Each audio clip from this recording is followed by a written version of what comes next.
il cherche une nounou, pas une femme. Ces papas solo qui te font croire qu'ils cherchent une femme, alors qu'en réalité, ils veulent juste une nounou. Tu ne veux plus tomber dans leur piège? Alors, tu dois être capable de les démasquer dès le début. Parce que ces papas-là, ils ne cherchent pas l'amour, ils cherchent de l'aide. Et toi, tu vaux bien plus que ça. D'abord, sois attentive à certains signes. Un papa solo vraiment sincère, qui veut une vraie relation, va s'intéresser à toi, pour ta personnalité, ton univers, tes ambitions. Il va prendre le temps d'apprendre à te connaître en profondeur, parce qu'il est dans la recherche d'une complicité. Mais celui qui cherche une nounou, il va très vite tourner la conversation autour de ses enfants.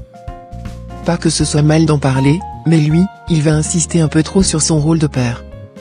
Il va te dire à quel point c'est difficile de gérer tout seul, à quel point il a besoin de soutien.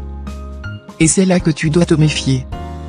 Si, dès les premières conversations, il te parle de sa fatigue, des horaires d'école, ou pire, s'il commence à glisser des phrases du genre « ça doit être bien d'avoir une femme à la maison » ou « les enfants s'attacheraient vite à toi », alerte rouge.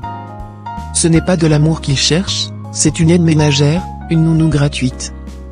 S'il te demande de le dépanner pour garder les enfants ou de l'aider dans ses tâches parentales trop rapidement, ne te leurre pas, il teste les limites de ta générosité. Alors, comment t'en défaire et ne plus tomber dans ses pièges? D'abord, impose-toi des limites claires. Ce n'est pas parce qu'il est papa solo qu'il faut lui accorder des passe-droits.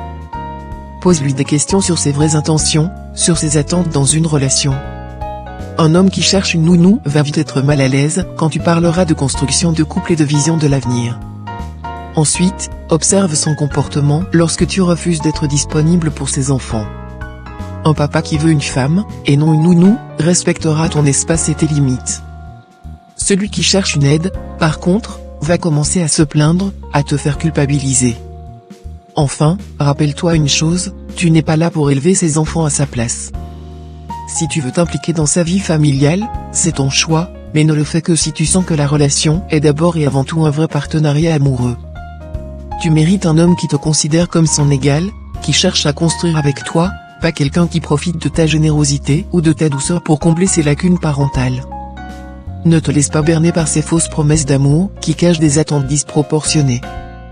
Garde la tête haute, les yeux ouverts, et souviens-toi, tu ne sauves personne, tu choisis d'être aimé pour ce que tu es, pas pour ce que tu peux apporter en termes de service. Alors sois vigilante, et ne laisse jamais personne te réduire à un simple rôle de nounou.